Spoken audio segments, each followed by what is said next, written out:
베드로의 기도로 죽은 다비다가 살아났을 때에 욥바에 있는 그리스도인들은 기쁨과 감격의 도가니 속에 있었고 그게 많은 사람들이 주께로 돌아온 일이 생겼습니다. 그 이후에 베드로는 욥바를 곧장 떠난 것이 아닙니다. 여러 날 욥바에 체류하고 있었는데 그 마지막 구절에 그것이 나오고 있습니다. 시몬이라 하는 무두장의 집에 머무니라 이렇게 말했습니다.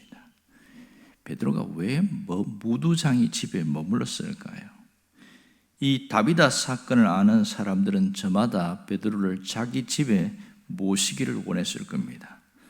죽은 다비다를 살릴 수 있을 정도의 능력을 지닌 사도를 자기 집에 모신다면 자기 가족에게도 동일한 은혜를 내릴 것이라는 것이 적지 않기 때문입니다. 혹여 자기 집에 병든 자가 있는 사람은 적극적으로 베드로를 모셔오려고 했을 겁니다. 그것을 보면 서로가 베드로를 모시려고 했다는 것을 알 수 있습니다. 특별히 누구보다도 죽었다가 살아난 다비다는 더 간청하여 베드로를 자기 집에 모시려고 했을 겁니다. 평소에도 선행과 구제와 선행을 하는 그 일에 열심히 했던 다비다는 더욱더 그리 하지 않았을까 그런 생각을 합니다. 그런데 베드로가 모든 사람들의 요청에 다 뿌리치고 무두장이의 집으로 가고 있습니다. 시몬이라는 무두장의 집에서 여러 날 유숙했다 이렇게 말합니다.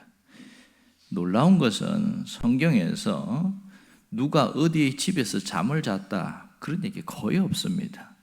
사마리아에서도 루다에서도 누구의 집에서 있었는지 전혀 모릅니다. 실제로 복음을 전했을 때 어떤 일이 일어났는가 그것만 이야기하고 있습니다. 그런데 이 욥바에서는 유독 그가 머문 집에 누구의 집에서 머물렀는지를 자세하게 이야기를 하고 있습니다. 왜 그랬을까요? 그것은 중요한 의미를 담고 있기 때문인 것은 틀림없습니다. 그렇다면 여기서 무두장이가 뭐 하는 사람인가를 알아야 합니다. 이 무두장이는 가죽 제품을 제조해서 만드는 기술자를 말합니다. 개역 한글 성경에는 피장이라고 나오고 있지요. 그러니까 가죽 제품을 만드는 사람인데 특별히 2000년 전에도 유대인들은 천민이 있었어요. 그 중에 천민이 누구냐면 바로 무두장입니다. 세리와 창기와 더불어 무두장이는 인간 취급을 받지 못했습니다. 왜냐하면 전통적으로 죽은 짐승을 만지는 것은 부정하게 여겼잖아요. 그러니 부정하게 된 것을 정결의식을 하려면 적어도 7일 동안은 자기 몸을 정결하고 하기 위해서 누구도 만날 수 없는 그런 의식을 행했어요. 그런데 무두장이는 매일 부정한 짐승을 만집니다. 이 부정한 짐승을 만졌던 무두장이는 그 사람 자체가 부정한 사람이에요. 그가 만진 것마다 부정한 것이 되죠. 그가 먹는 음식도 부정하게 됐습니다. 그러니 이 유대인들이 무두장이를 완전히 부정한 사람으로 취급하는 것은 당연할 수밖에 없겠지요.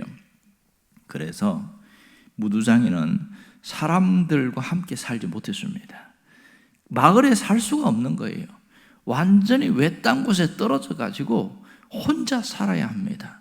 그러니 이 무두장이가 해변에 있었다. 10장에 넘어가면 그런 얘기가 나오는데 그건 보기 좋은 해변이 아니고 사람이 살지 않는 곳에 살았다는 뜻이지요. 그런데 보면 2000년 전에 유대인들 중에 여자가 남편에 대하여 이혼 소송을 할 수 없게 되어 있어요. 이혼은 남자만 가능했습니다. 그런데 예외 조항이 있어요. 그것은 자기가 결혼을 해서 왔는데 정신을 차려 보니까 남편이 무두장이었어요. 이것은 이혼 사유가 됩니다. 유일하게 무두장이와 결혼했을 때 나는 저 남자가 싫다, 내가 속아서 결혼했다, 그럴 때는 여자가 이혼하면 이혼돼 버립니다. 그러니 무두장이는 대부분 혼자 살고 외롭게 살고 그런 사람이었어요. 그런데 어떻게 이 베드로가 무두장의 집에서 함께 있었다는 것은 정말 놀라운 일입니다. 이런 부정한 인간과 함께 있다는 자체가 자기 자신도 부정한 인간 취급을 받는다는 것은 당연한 일이거든요.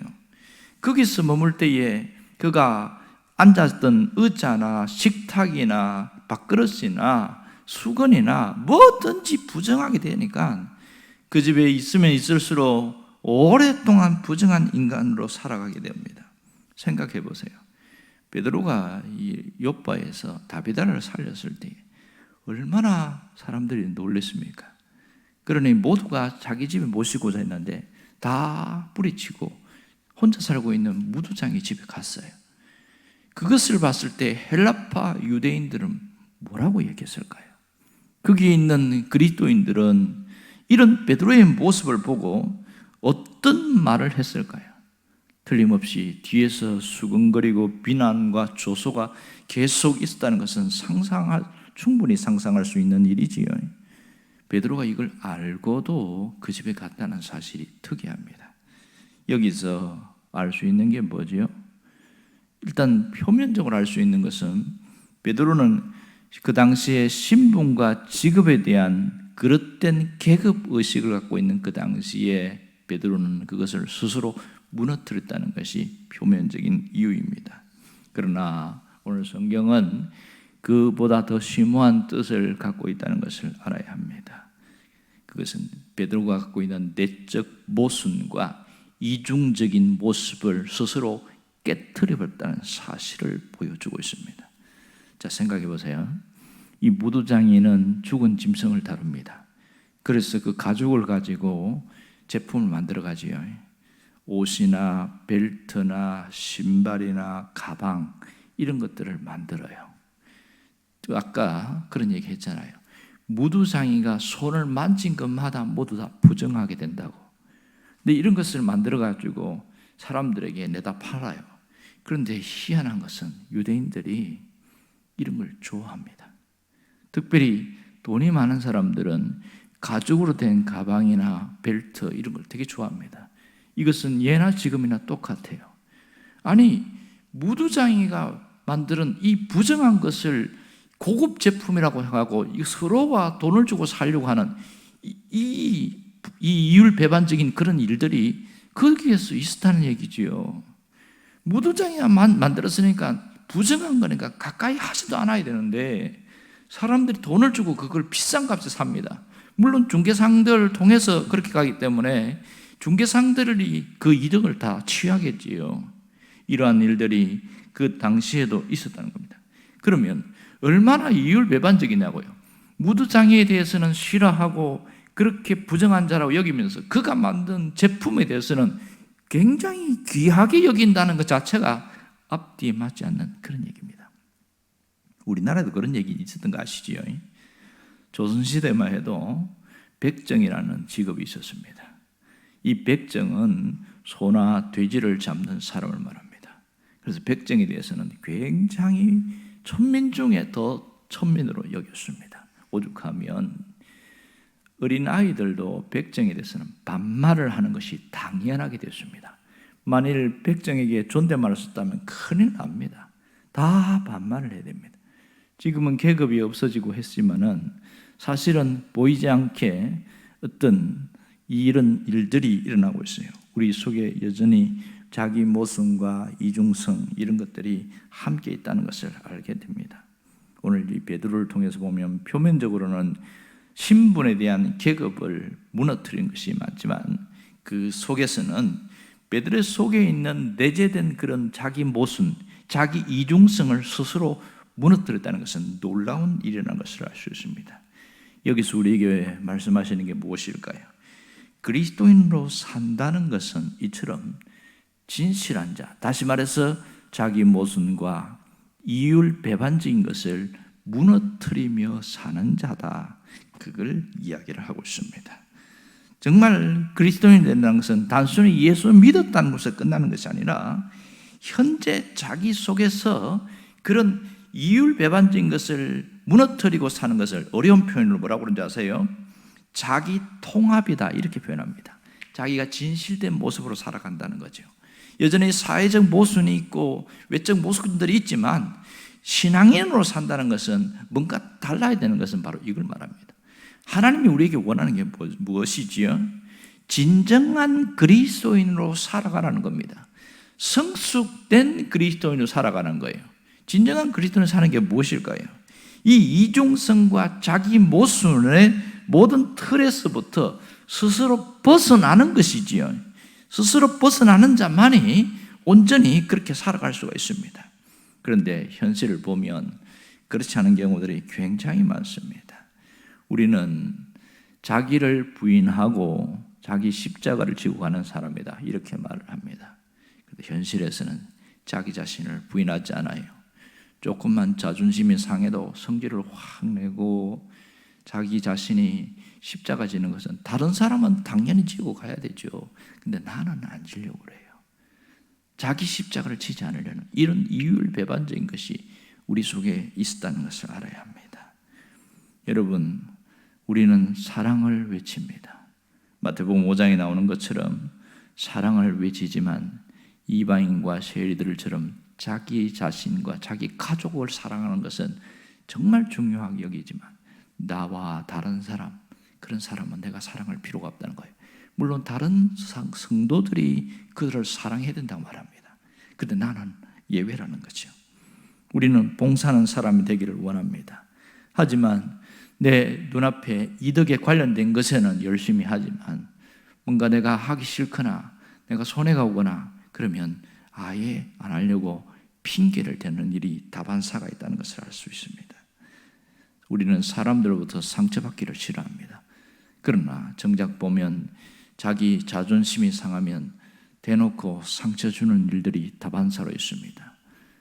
세상 사람과 다르게 상욕을 하지 않는 것이 일반적이지만 성질나면 그런 게 없어요. 눈에 보이는 게 없단 말이에요.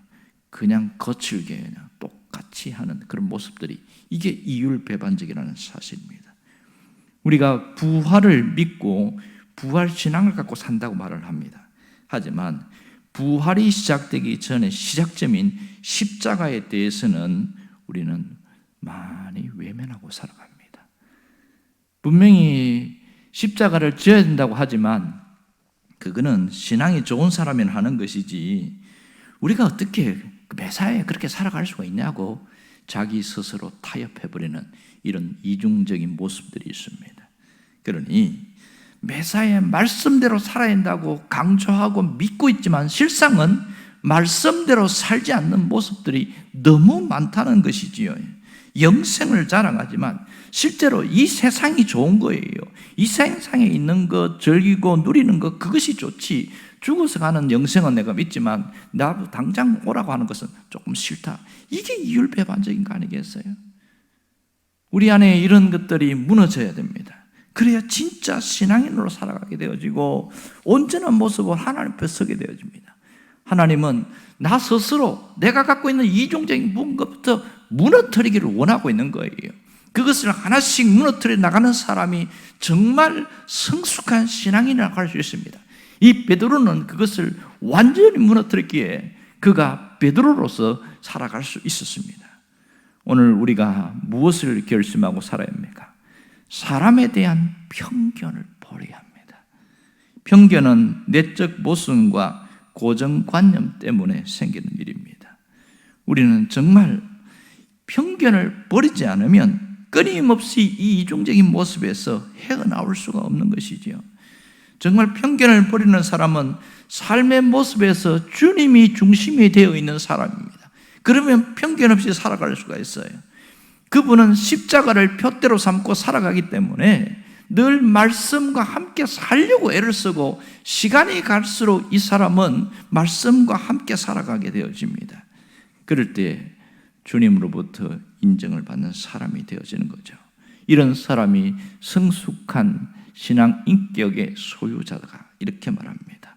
이런 사람을 통해서 진리의 빛, 복음의 빛이 증거되게 되어 있습니다. 우리도 이러한 사람으로 새롭게 살아갈 수 있기를 주의 이름으로 축원합니다. 기도하겠습니다.